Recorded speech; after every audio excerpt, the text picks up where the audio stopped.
Hey, what's up everyone? Welcome to the channel. And today we're talking about Godforge and if it is actually different than Raid Shadow Legends.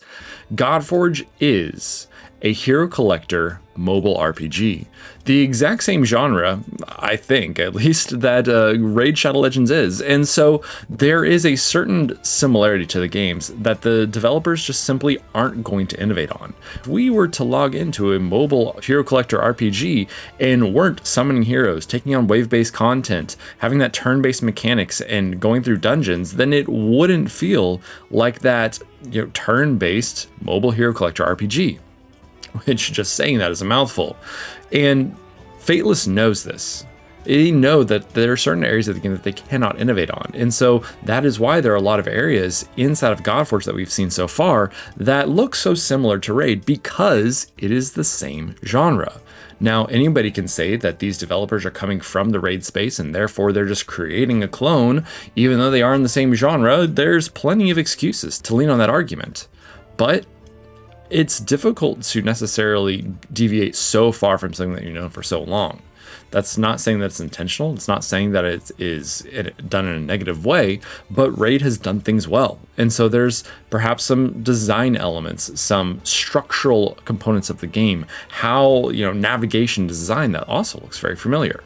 Because when it comes to turn-based RPGs, you're not going to be taking a person through this world and exploring these adventurous areas like, say, King Arthur or Dragonair.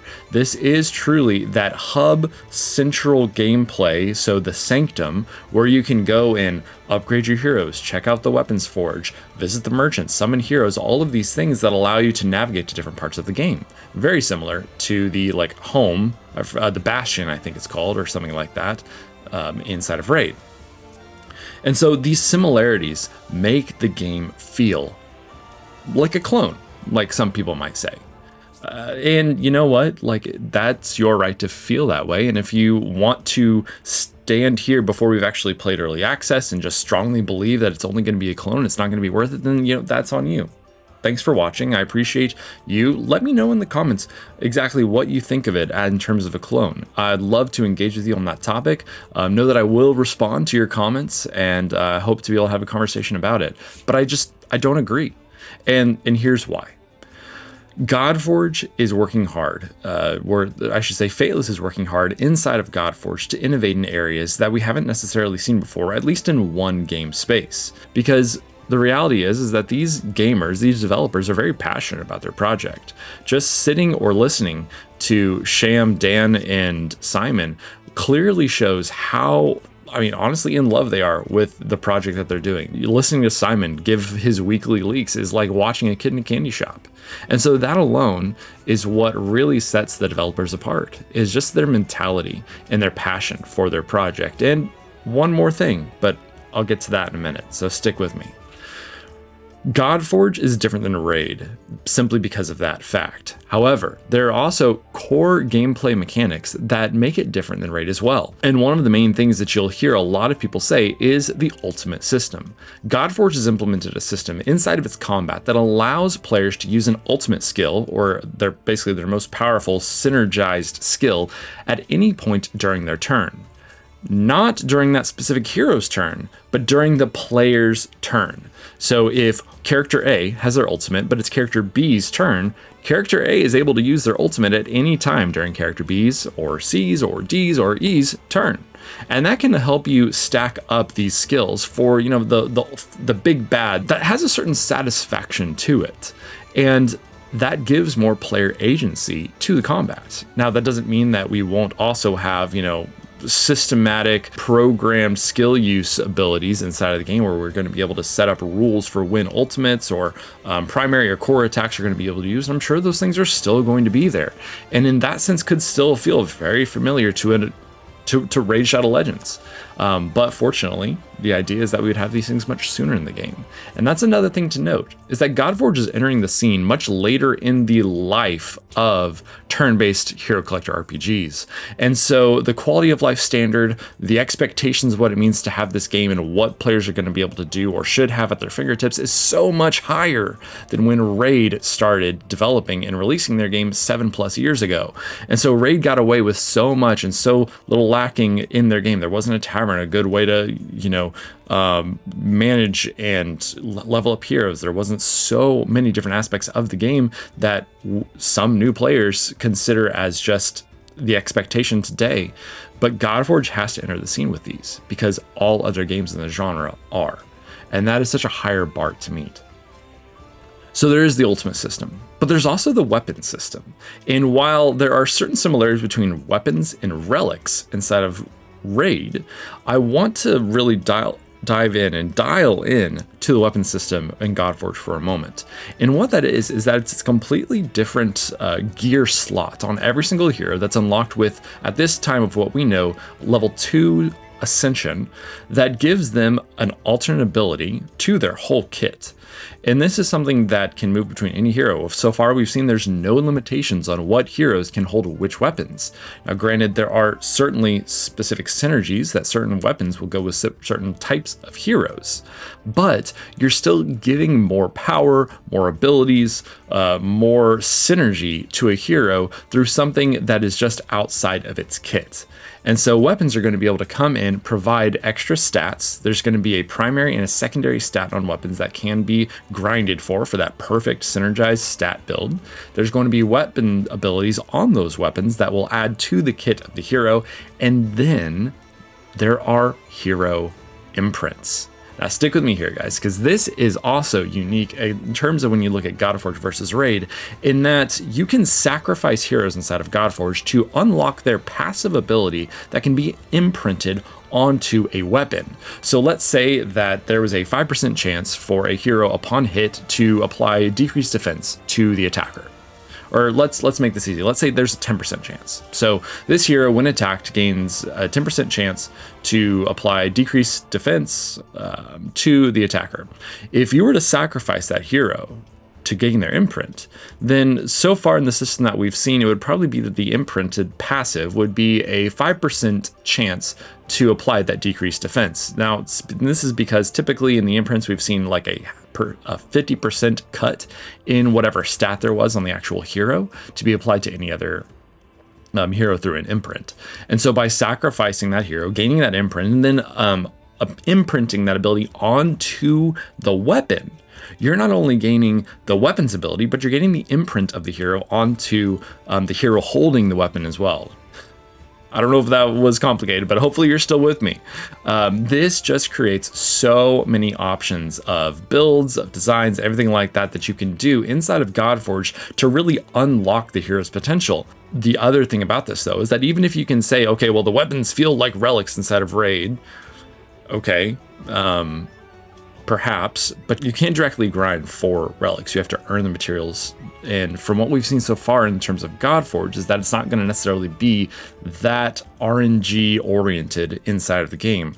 And that, I believe that that's safe to say, simply because you unlock weapons at level 2 Ascension. And that's an early stage in the game to be able to lock behind some kind of random RNG that you don't know what you're actually going to get. So obviously there is a certain randomization, a certain RNG, if let's say there is a weapon dungeon that you go in and have to farm for weapons from a dungeon. But even still, that's better than gaining materials that you then have to craft to get a weapon, or, in Raid's circumstance, a relic that you also have to get materials from events that are different, pools of relics and all these things. Like, that's just not going to be happening inside of Godforge. And so that feels very different. And what it is doing to the heroes and what it is equipping them to do is going to be very different.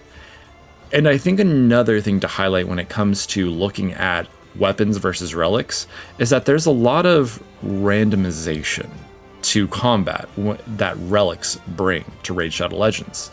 And from what we've seen, what we know about what weapons are going to be doing inside of Godforge is that randomization isn't really going to be a factor in the abilities that weapons bring.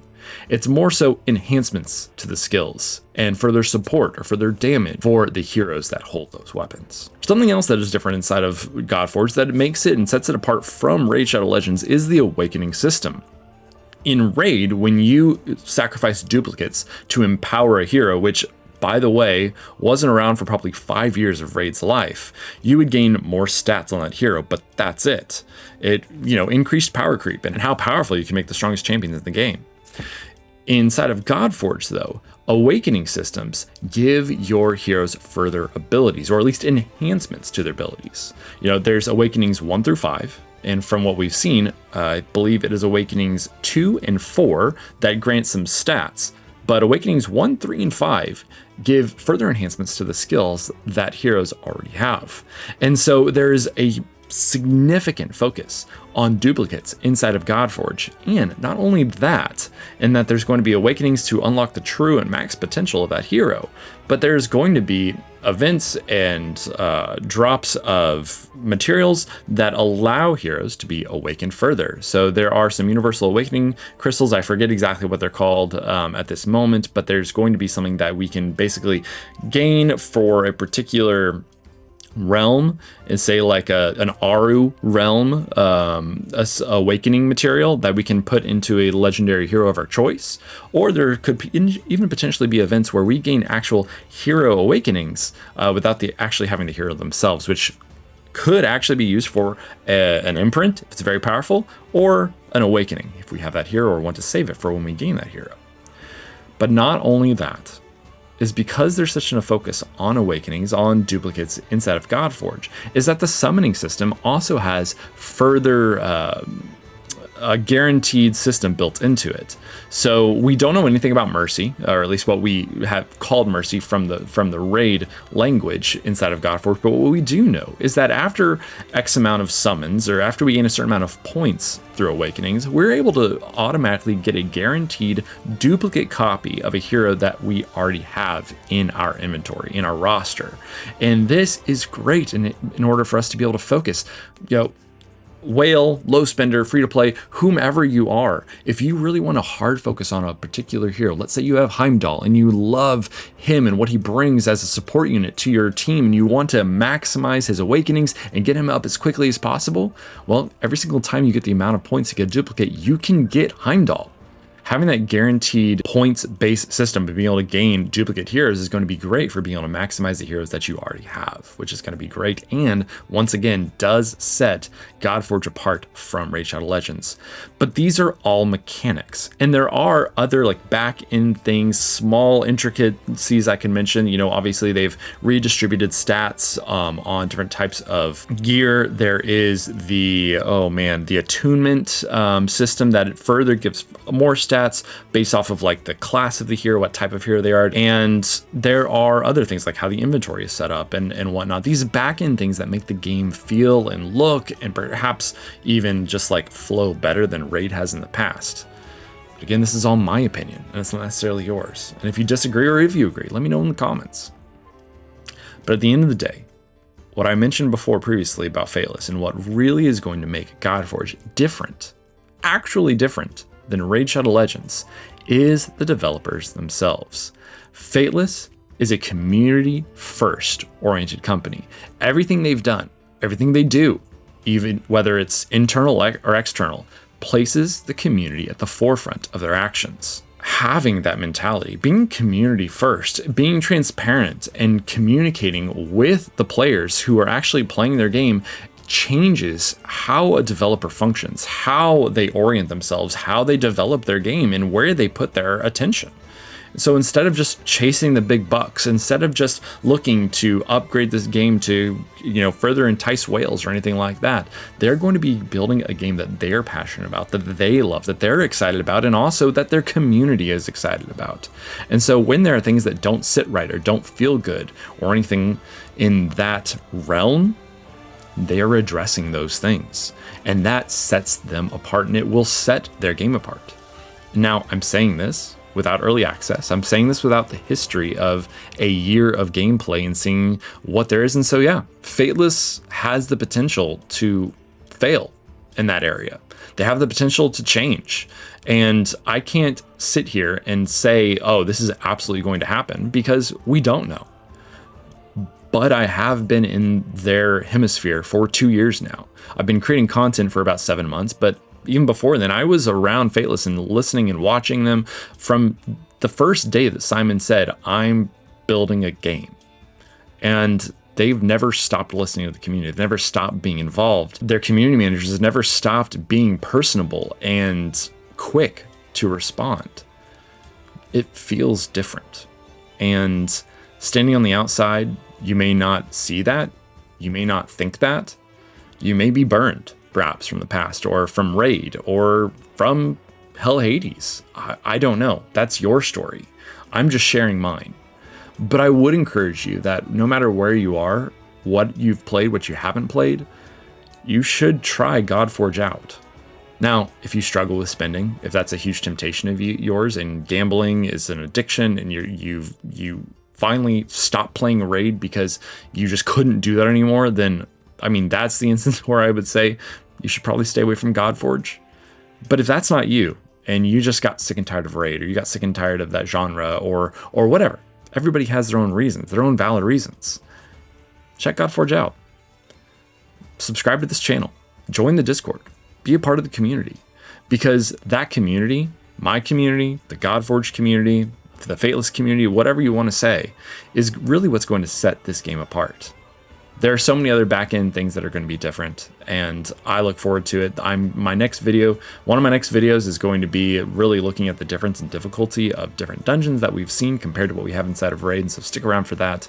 But there is so much to come when it comes to this channel, when it comes to Godforge, when it comes to Fateless, and I can't wait for you to join me in that journey and us to experience that together. And so if you've enjoyed this deep dive into what's actually different between Godforge and Raid at this point, I think you're going to enjoy this video next. I'll see you there.